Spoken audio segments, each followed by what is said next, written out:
group, huh? What a wonderful culture and what a wonderful group of people. Thank you very much for coming. It's really nice. Thank you. Come on, I'll slide over here. So good.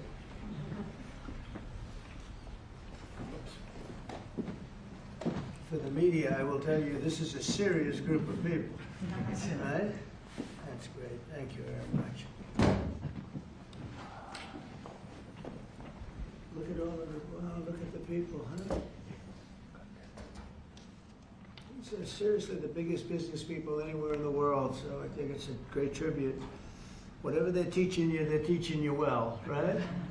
Thank you very much. You're welcome to the White House as we celebrate Diwali, because they said there has to be a very heavy emphasis on the V, Diwali, the beautiful Hindu festival of lights, and that's what it is. It's a great festival and it's amazing people.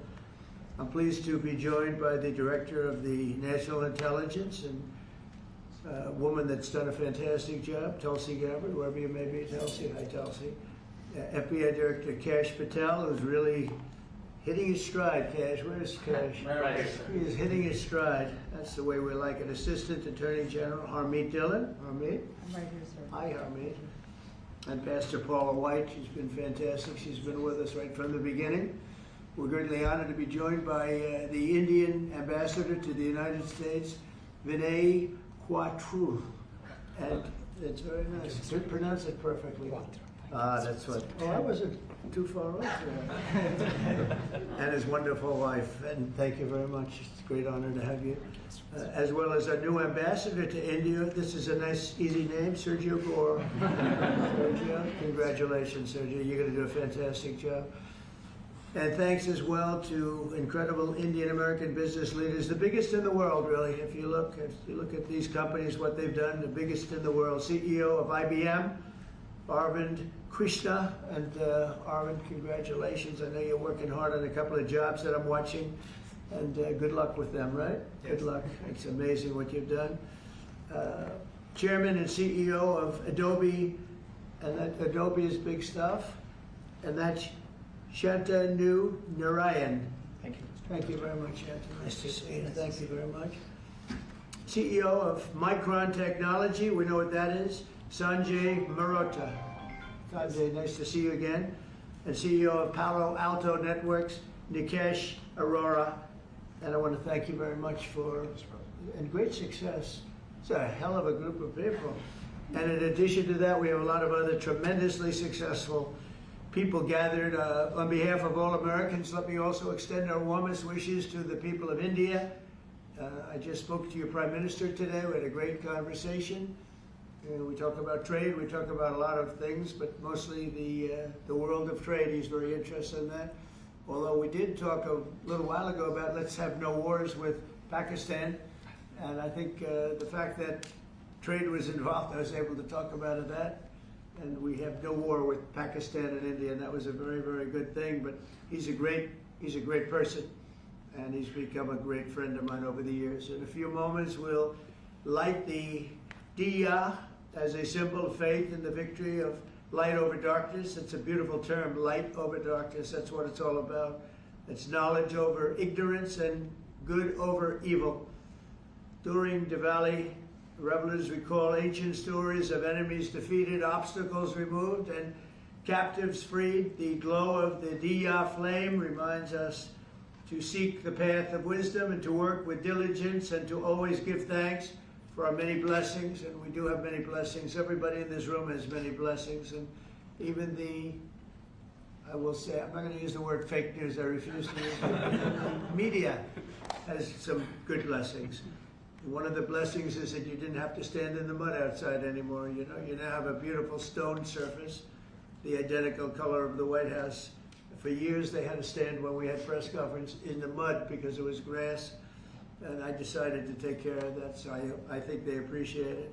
As we look back in the past year and really look up to the next number of years and hopefully decades and centuries, we've got much to be thankful for. And think of it, a year ago we were a dead country. This country was a dead country, and now we're the hottest country anywhere in the world. These guys can testify to that because I know this. I watch their stock prices, and They're like rocket ships, right? Do they ever stop? Let's keep it that way, right? Let's not talk about it, right? Let's just keep it that way. It's amazing. We have more than $17 trillion. They're part of the reason.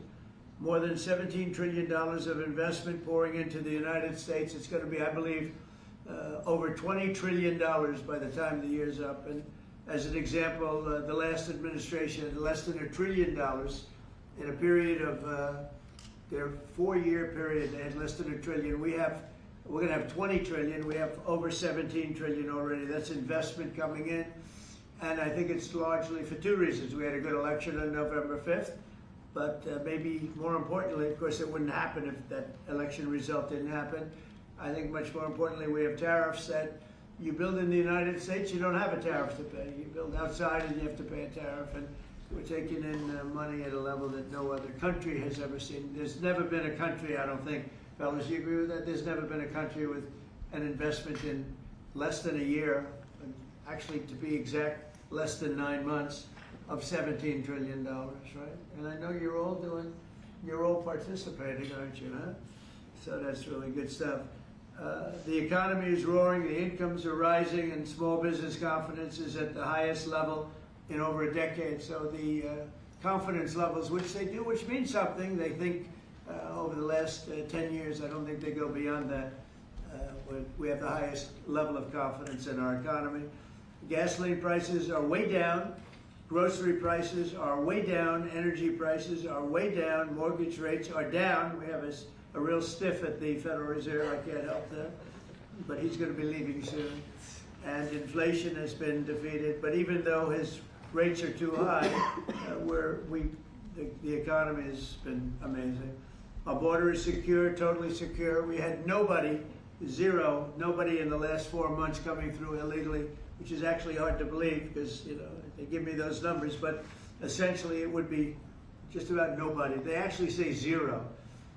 That's actually hard to believe. You have 0 when you had millions pouring across a year and a half ago, 2 years ago, but we have it down to practically nobody. And they are coming in, but they're coming in legally. And we're forging peace all over the world. We're putting America first. We're getting everybody to sort of get along. And I just got a call from the Middle East. We're doing very well there. We have many, many countries, as you know, signed on to peace in the Middle East, and nobody thought they'd ever see that happening. The Hamas situation, where they're pretty violent people, I would say, that we could put that out in 2 minutes. We're giving them a chance. They agreed that they'd be very good, very, very straight. They wouldn't be killing people, and they have killed people.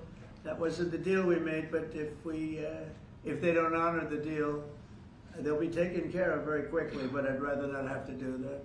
But we have total peace in the Middle East. We have levels of friendship with everybody, and every countries that hated each other now love each other. Nobody ever saw anything like it. I think you guys are pretty surprised over here, right? You're surprised, but a lot of people are surprised. Are you guys surprised? Peace in the Middle East. You've been hearing about it for as long as you've been alive. And it's been a lot longer than that. You're still pretty young. But we have peace in the Middle East. And so as we light the diya, we look forward to a new year and a greater peace and a greater everything for all of us. And we want tremendous success, tremendous health. We're doing a lot of things in the world of health. And the autism situation is just crazy when you think of it. And you go back 20 years, it was 1 in 20,000. And now it's 1 in 12. Is that hard to believe? When I hear that number, it's not even believable. And we think we're onto it. Bobby is doing a great job, and Dr. Oz, all of them, they're really working hard. Nobody's ever seen anything like that. And it's been a very important factor for me. I just say you got to focus on that. We think we have a lot of the answers. We've announced a lot of the answers, actually, but we're looking at many things. We've made tremendous progress, and maybe the thing we've done the best on is prices for our drugs. We have favored nations now, where other nations, as you know, were paying a small fraction of what we were paying. And this was, for many, many years, this was happening. This was set up 30 years ago, where we were paying 10 times more, 12 times more, 5 times more always tremendous numbers more. And I said, we're not doing that anymore. And the drug companies have agreed and the countries have agreed. Now, if I didn't have tariffs, I wouldn't have been able to get it. I said, well, if you don't agree, we're going to charge you tariffs for more than the equivalent amount. And amazingly, everybody agreed. So our drug prices are going to be coming down 100%, 200%, 300, 400, 500% in some cases. A bill that cost $10 in London would cost $120 in, think of it, $120 in New York or any place in this country. A drug that cost $86 in Berlin cost $1,300 in New York and throughout the United States. So we're not doing that anymore. So we're just not doing it anymore. So I just want to, and I think that's going to be huge for our anything, Medicaid, Medicare, Social Security, anything having to do with health, because the drug prices are going to be coming down. And I tell the story, my last administration, my 4th year, I was so honored because I brought drug prices down. The first time in 28 years, prices were brought down by a certain amount. I'll tell you what the amount was in a second, but by a certain amount. And so at the beginning of the year to the end of the year, I actually brought them down. First time in 28 years that happened. And the number was 1/8 of 1%. That's all I said. But I was proud because first time it ever happened. And now I'm bringing prices down 600%, 700%, 900%, 200%. So I can't believe I actually had a news conference to celebrate 1/8 and 1/4 of 1%. But that was, you learn, right? You learn. So we're doing, and you guys know more about favored nations than anybody. So we're going favored nations, we're demanding it, and we've got it. And as you know, we had Pfizer, we had the big companies, they were all agreed or close to agreeing, but the countries have agreed to. Actually, the countries would be generally more difficult. If we didn't have the power of tariffs, they wouldn't have agreed. They would have said, nope, you got to pay 10 times more than we're paying. We were paying 10 and 12 times more than other countries for the exact same pill made in the exact same lab or factory. So it's an amazing thing. I think it's an absolute game changer. Nobody's ever even heard of a thing like that. And you'll see the results over the next year, year and a half, and I think it's great. So I'd like to ask a person who's really been fantastic. We'll ask a few of the people to say a few words. You're on international television, so don't get nervous. Cash, would you say a few words, please? You've done a fantastic job. Well, thank you, Mr. President. It's an honor to be a first-generation Indian American whose parents lawfully immigrated to this country. And under your leadership, so many more millions of Americans are living that dream. And to celebrate it here in the Oval Office on Diwali, which you said, rightfully so, is a triumph of good over evil. It's just an incredible honor. It's incredibly humbling. Indian Americans around the world and Indians around the world are thrilled that you are such a profound leader in sharing this diversity with the world. And we can't thank you enough, and happy Diwali. Great. Well, thank you. Congratulations on everything. And how about a great company, IBM? He's taken this company from, it was a little troubled, as I remember, a few years ago, like 10 years ago, to being one of the hottest companies anywhere in the world. Arvind, could you say a few words? Thank you, Mr. President. In the spirit of Diwali, we should also acknowledge all that the President and the administration is doing to really boost technology, innovation, and that leading to economic growth. I want to point out, people forget often how much public and private partnerships in the United States have mattered to boost technology. You look at semiconductors, you look at space, you look at the internet, mobile, and hopefully quantum down the road. So, Mr. President, I'd like to thank you for all that you're doing to boost our technology leadership. Well, you have done amazingly, and I just think it's incredible. I know exactly what you've been through, because it was a troubled company until you came along, and you made it very untroubled. You made it a rocket ship, so I congratulate you. Thank you, Arvind, very much. We have a very, very great company, Adobe, and Shanta, could you say maybe a few words, please? Sure. Thank you, Mr. President. And first, it's such an honor, to be here in the Oval Office and to celebrate Diwali, which for all of us growing up, as you pointed out, was, the victory over triumph over evil, light over darkness. I think what you're doing, Mr. President, to have peace and prosperity and investment in this country is just amazing. And as a company, I think hopefully everybody here is using Photoshop in order to take all these pictures, but I would really like to thank you for your leadership, and we will continue to invest in the US to make sure that we continue to drive innovation. And Thank your investment's been very large. So how much have you invested, and do you plan to invest in the US? As far as our investment is concerned, it's all intellectual property, it's people, so we make everything here, so that's the software. That's good. And so we're a $20 billion revenue company now. We're one of the largest software companies in the world, and headquarters is Silicon Valley. So thank you, very Mr. good. President. Fantastic job. How much are you investing, IBM? 150 billion over the next 5 years. 150 billion, that's good. Micron's doing pretty good. How's Micron doing? Okay, pretty good. Mr. President, really a great honor to be here today celebrating Diwali with these excellent peers of ours from the tech industry. And Diwali stands for light, hope, renewal. And the United States is light to the rest of the world. And particularly on the renewal piece, I just want to really applaud you and your team in terms of bringing Renaissance's semiconductor manufacturing here to the US. So Micron is investing $200 billion, $200 billion. $200 billion in leading edge memory manufacturing. And in the course of next few years, we'll have 40% of our manufacturing here in the US. And this will add, over the course of years, 90,000 jobs and $1.5 trillion impact to the economy. So we are very thankful to the support that we get from your team and Mr. President, from you, in terms of bringing memory here to the US. And memory is key with AI today, right? Yeah. You always talk about memory. I have a good memory, but those machines have a better memory, right? No matter what you do. Absolutely. That's fantastic, really fantastic. The cashier Palo Alto is a hot one, and tell me about that. Go ahead, please. Mr. President, thank you for having me here, and it's a pleasure and honor Great honor. to celebrate Diwali with you. As my colleagues have said, this is a triumph of good over evil and prosperity, and what you've done the last 9 months in terms of making the United States one of the most business-friendly administrations and allowing us all an opportunity to invest, not just in technology, but in our people, is just amazing.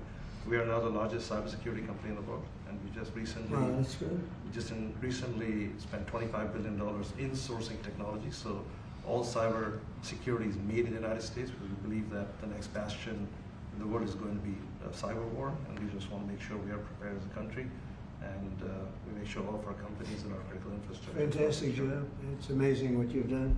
And all of these people, to me, they mean two things: big investment, but the big investment I like because of jobs. It's a tremendous number of jobs that they've produced. Would you say a couple of things about your great company, please? Thank you, Mr. President. I'm with Stone Point Capital, private equity, which I'm sure you know, and we just raised a new $11.5 billion fund, and we obviously invest very heavily in financial services technology, and so it's actually an honor to be here in the Oval Office with you, and as a fellow Wingfoot member too, I've always it's always a pleasure to be with you, and I got to tell you, you're the best president that I've ever seen, and we're so proud of you. Thank you. I'm glad I asked him to say that. Would you like to say something about the great job you're doing? Right here? Anybody back here? These are all incredible people that everybody looks, in the business world, everybody looks up to them. Please, go ahead. Would you like to say something? Thank you for your leadership. Thank you for your leadership. I love that. I love this. I didn't ask him. I'm running a tech business for 21 years. We build products on AI and machine learning. Thank you, Mr. President. And it's going great, right? Yes. Good. How about over here? We have some very unshy people. Harmeet, how about saying a few words? Well, thank you, Mr. President. It's a tremendous honor to have supported you 3 times and been part of your administration. And on this day of Diwali, I say on behalf of the United States Department of Justice that the message of the triumph of good over evil and knowledge over ignorance and justice over injustice is something that your administration is personifying, and it's a tremendous honor to be part of it, and thank you very much for including us here today. But then you're at the DOJ and doing a fantastic job. Thank you, sir. That's great. She's doing a good job, Cash, right? She's doing And outstanding. Tulsi, we know, is doing a good job. What do you think, Tulsi? Yes, sir. Thank you very much. You are doing today what you have done throughout your time in service, is bringing people together from all across the country and all different backgrounds. And this day is, of course, very special to so many of us because while it is the celebration of hope and light and renewal, we can never forget that the source of that hope, light, and renewal comes from God's love for every single one of us. And so today we celebrate God, His love, and the blessings that He has shared with all of us. Oh, fantastic. Thank you all very much. Anybody like to say anything? Or would you like to say something, please?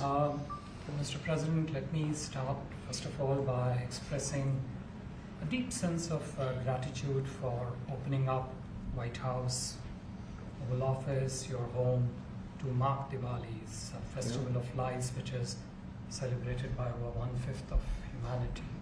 And as Cass said, you are showcasing the strength of diversity through this celebration. So it's truly a great honor, and thank you very much for that. May I also, on behalf of my Prime Minister and my own behalf, wish you and your loved one a very, very happy Diwali greetings, particularly to over 5 million strong Indian diaspora in the US. Right. And may I close by making a wish, which is normally we do for Diwali.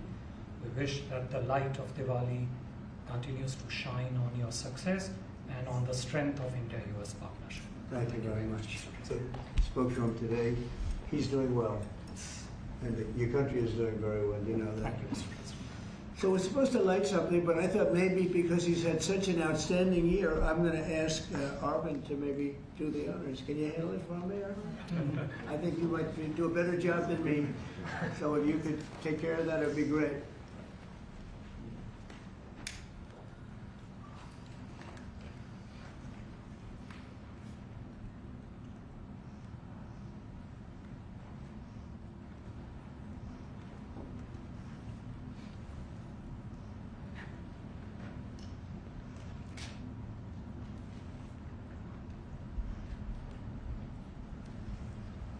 He's done a good job. I didn't know you were supposed to do that. I'm glad I asked him.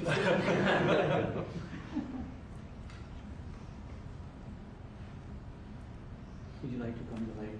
Yeah, if you want.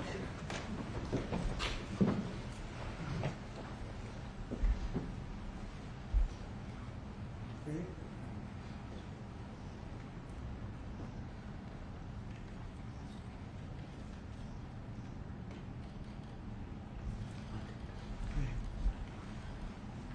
Thank you, Mr. President. Thank you all. Thank you.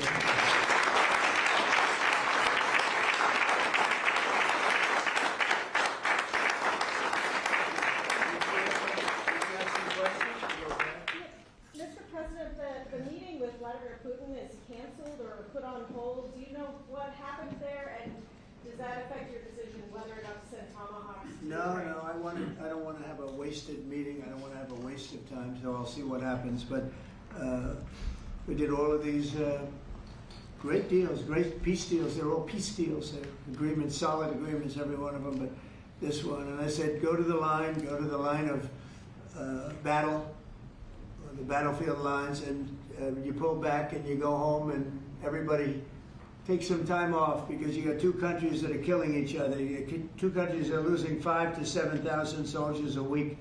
So we'll see what happens. It's we haven't made a determination. Mr. President, I'm asking the Justice Department to look into the federal investigations into you and look for compensation, and how much are you asking for?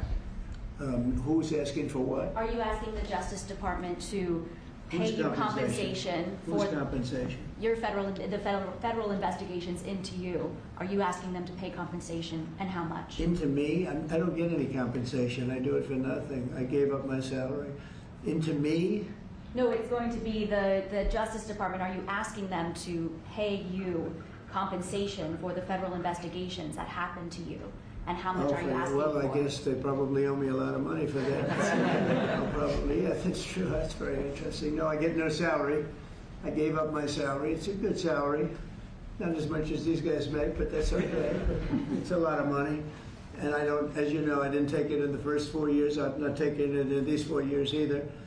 But as far as all of the litigation and everything that's been involved, yeah, they probably owe me a lot of money.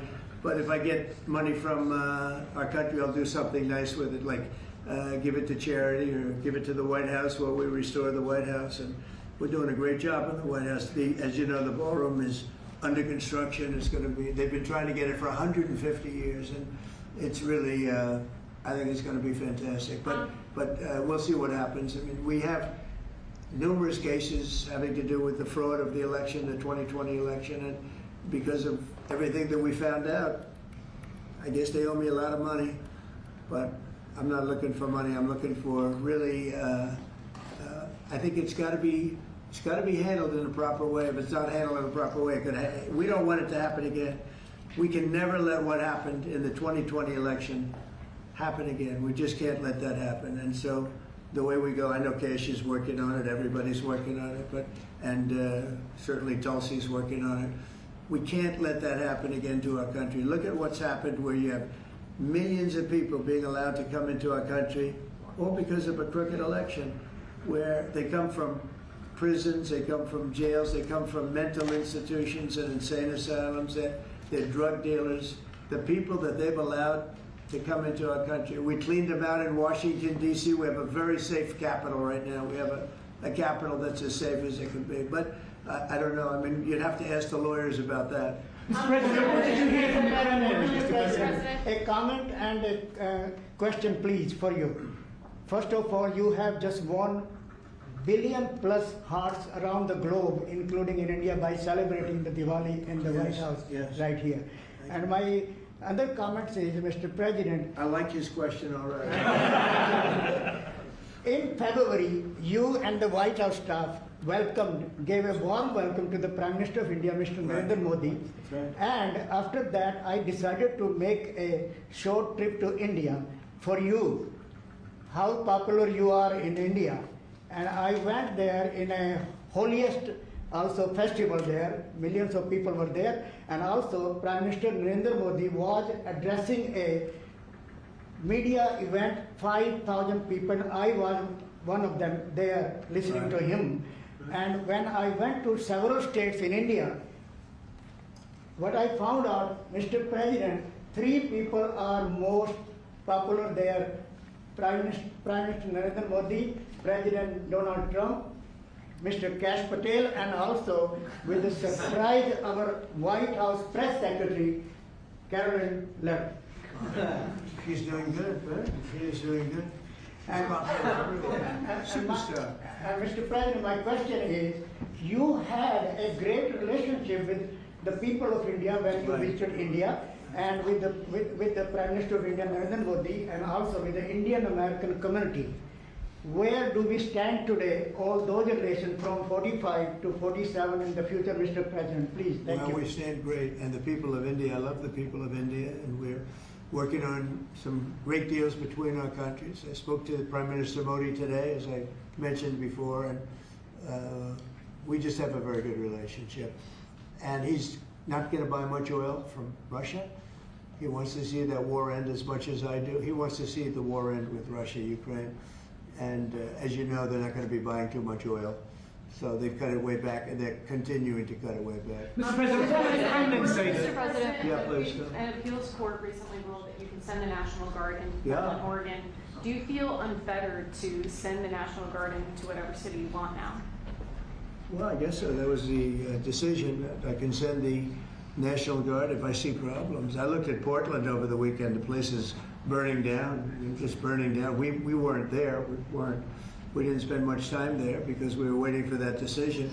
But the court, maybe that influenced the court. But you look at a place like Portland, it's ridiculous when they say that there's no problem. The place was on fire over the weekend. But we won the case in Court of Appeals. I think it was the Ninth Circuit, so that's pretty good. And a very strong opinion that we have the right to use the National Guard. You would think that would be common sense. We have the right to use the National Guard to put out trouble. Well, that's how I got elected.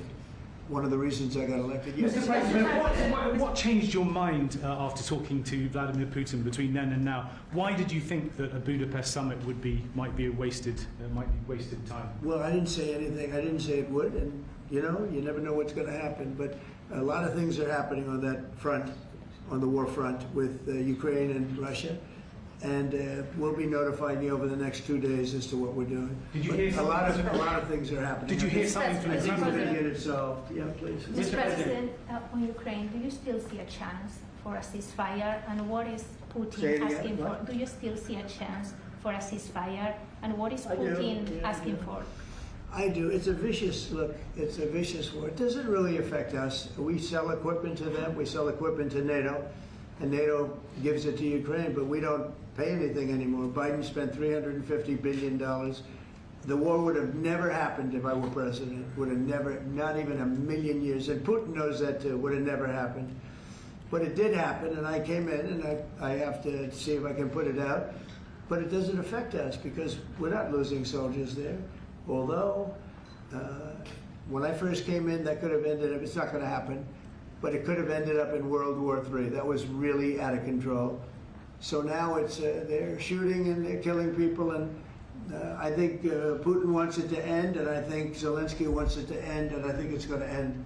What is that? Is that rumors that he reached out to you about meeting on the government shutdown? Will you meet with him before you leave for Asia on Friday? Well, I will actually. I'd love to meet with them. I just want them to open up the country first. You know, the country is so hot right now, and they've never voted against, continuation. They've never voted against. They've never done that. They're doing this because they have Trump derangement syndrome. But I would love to meet. I would like to meet with both of them, but. I set one little caveat. I will only meet if they let the country open. They have to let the country open. The people want to go back to work. They want to be served. They need the services of some people, and a lot of people need the money, the payroll. So I'll do it as soon as they open up the country. I'd like to meet. So you won't meet with them until the government. Just to be clear, you won't meet with them until the government's open. The government has to be open, yeah. Mr. President. You know how long it would take for them to do that? Just say, okay, government's open, that's it. There is nothing. How long They're do you not think this could negotiating. go? What they're doing is saying they lost the negotiation, and when we got the great big beautiful deal done, they lost that negotiation. Now they're saying, well, we want to get some of the things we lost. But the problem is the things they lost are very bad for our country. We don't want to have people come over from all over the world, from prisons and all, and have their health care paid for. We want to take care of people that are American citizens and all. So they want $1.5 trillion of money to be wasted and jeopardize the health care of other people. We're not going to do that. So I would love to meet with them. We want the country open first. Mr. President, a new poll shows that if Curtis Sliwa dropped out of the New York mayoral race, then Andrew Cuomo would only trail Mamdani by 4 points. Would you call Curtis Sliwa to drop out of the race so that can happen? Well, I looked at the polls, and looks like we're going to have a communist as the mayor of New York. It'll be very interesting. But here's the good news. He's got to go through the White House. Everything goes through the White House, at least this White House it does. And we'll have to see what happens. But if he dropped out, he's not going to win. And not looking too good for Cuomo either. But maybe, I don't know, if he dropped out, maybe Cuomo would have a little bit of a chance, but not much. Because it looks like the lead it's not a great lead, but it's big enough that he should be able to win. So, I don't know that I want to get involved. It's really a question of, would I rather have a Democrat or a communist? And I would rather have a Democrat than a communist. Will you meet with Mamdani if he wins? Yeah, I'll speak to him. Mr. President, I think I have an obligation to speak to him. But I love New York. I've always loved New York. I just can't believe a thing like this is happening. I left New York, and we had a mayor, de Blasio, who was a disaster. But when I left, it was sort of before he could really take hold.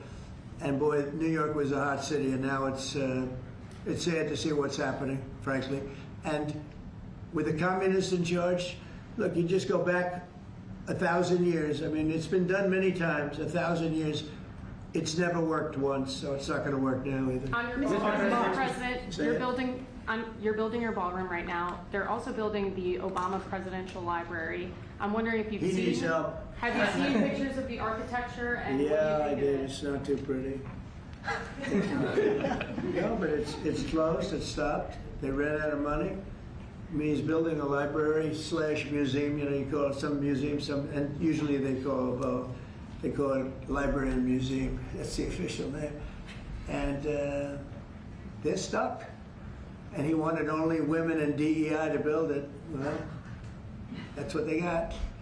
And the construction workers are standing out there and saying, we want to be able to build it. You know, I built a great building in Chicago, as you know, a big, beautiful building, one of the tallest buildings in the country. And we got it built very quickly, very well. And we used the construction workers of Chicago. They're great workers. They're great construction people. And I suggested he get them involved, but they're hundreds of millions of dollars over budget. And I think it stopped. I'm reading these terrible stories. But that's the way our country was run under President Obama, too. Nobody knew it. Mr. President. Thank you, Mr. President. Russia remains China's top crude oil supplier in September. Are you considering tariffs on China? Well, I mean, you read the same papers as I do, but I don't have to read the papers because I'm the one. Right now, as of November 1st, China will have about 155% tariff put on it. And I don't think it's sustainable for them, so I want to be nice to China. But China's been very rough with us over the years because we had presidents that weren't smart from a business standpoint. Some were good politicians, some weren't even good politicians, but they allowed China to take advantage of us and every other country to take advantage of us. If you see, I made a deal with the European Union, I made a deal with Japan, with South Korea, made a lot of these deals that are great deals, and I was able to do it. It's really national security. I was able to do it because of tariffs. And we're getting hundreds of billions, even trillions of dollars paid into the United States. We're a very rich country again. We'll start paying off debt. We'll do a lot of things. We'll probably make a distribution out of some of the tariff money. I think we're going to make a distribution over the next fairly short period of time to the people because we took in so much money from the tariffs. Just European Union, $650 billion. Japan, $550 billion. South Korea, $350 billion. That's even a lot of money for you guys, right? That's not bad, right? But no, we're taking in a lot of money, and it keeps people like this here because that's why they're coming in. I mean, you wouldn't be, I mean, I'm not going to speak for you, but generally they won't be coming in if it weren't for tariffs. They come in here and they don't have to pay any tariff. If they do it outside, they pay a lot of money, a lot of tariffs. The money comes to us. And in order not to pay the tariff, they come and they build here. That's why we have more plants under construction than we've ever had in the history of our country. And you wouldn't think it's complicated, but you would have thought somebody would have done this a long time ago, sitting in this beautiful seat behind what's called the Resolute desk. You know that, right? This is a very famous. This is even more famous than any of your desks. But your desks are very good. Let's follow up on her question to you, because the New York Times is reporting that your legal team is seeking $230 million from your own Justice Department now in response to the investigations into you. Is that something you want your legal team to do? I don't know what the numbers are. I don't even talk to them about it. All I know is that they would owe me a lot of money, but I'm not looking for money. I'd give it to charity or something. I would give it to charity, any money. But look, what they did, they rigged the election. And as you know, we had, in one case, 60 Minutes had to pay us a lot of money. George Slobodopoulos had to pay us a lot of money, and they already paid. You know, they paid me a lot of money because what they did was wrong. And you know, when somebody does what's wrong, now with the country, it's interesting because I'm the one that makes the decision, right? And you know, that decision would have to go across my desk, and it's awfully strange to make a decision where I'm paying myself. In other words, did you ever have one of those cases where you have to decide how much you're paying yourself in damages? But I was damaged very greatly, and any money that I would get, I would give to charity. Thank you, Mr. President. Yeah, please, go ahead. Is the Democrat Party now more Zohran Mamdani's party than it is even Leader Schumer's or Leader Probably Jeffries? is, yeah. Look, I mean, maybe he'll run for president in 4 years. You have a communist president. That would be interesting, right? I don't see it happening. You know, I've always said you will never see and I always talked about socialism, and you will never see a socialist so-and-so. And I was right, I'd say it in speeches, we will not have socialism in our country. And I was right. Communism, yes, but socialism. In other words, they skipped socialism and they went down to communism. No, he's a communist, and he's going to be maybe the mayor of New York. I don't know, maybe, you know, polls are wrong, but these polls seem to be pretty consistent. But he would be, I would say he would be the leader of the party. It's not Schumer. Schumer's shot. He's shot. This poor guy, I feel sorry for him. I've known him for a long time, but he's I think he's mentally gone. He's been beat up by young, radical lunatics. And I think Chuck Schumer is, he's gonzo. I really do. I think he's probably not going to run. It shows that he's losing in every poll. Now, this is hard. You know, he wants to meet with me. It's sort of hard to meet with a guy after I make a statement like that, but I'm just giving the facts. I think Chuck is probably finished. I know some people, Democrats, that would be good. Some good politicians and some, you know, reasonable people.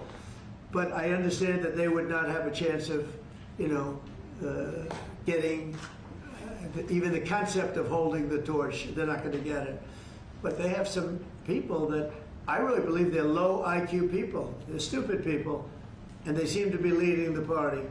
So we'll see what happens. Look, the Republicans are strong. We have great leadership. We're very strong in every way, and we're going to keep it that way. But we are really a strong party. You know, our party's grown magnificently. We've gotten away. Look at all the union votes I got. Nobody thought that was ever possible. Look at the election where I won popular. I won everything. I won all 7 swing states. If you win 3 or 4 swing states, you're doing great. I won all 7 by a lot. And I think the best thing when you look at districts, 2,700 versus 525. That's big. That's why the map shows all red. So we won in a tremendous landslide, and that's because people like our policy. I guess they like me, but they like my policies. Strong borders, good education, low taxes. You know, in the great big beautiful bill, we got the biggest tax cut in history. Not only no tax on tips, no tax on Social Security, no tax on overtime. We got the biggest tax cut in the history of our country in the bill that we just approved. And I think people see that and they like it, and that's why we're doing well, but they are not. They do not have leadership. Thank you very much, everybody. Thank you, guys. Thank you very much. Thank you, guys. Wrap up. Thank you. Great question. Thank you, guys. Keep moving. Thank you. Thank you. Surprise.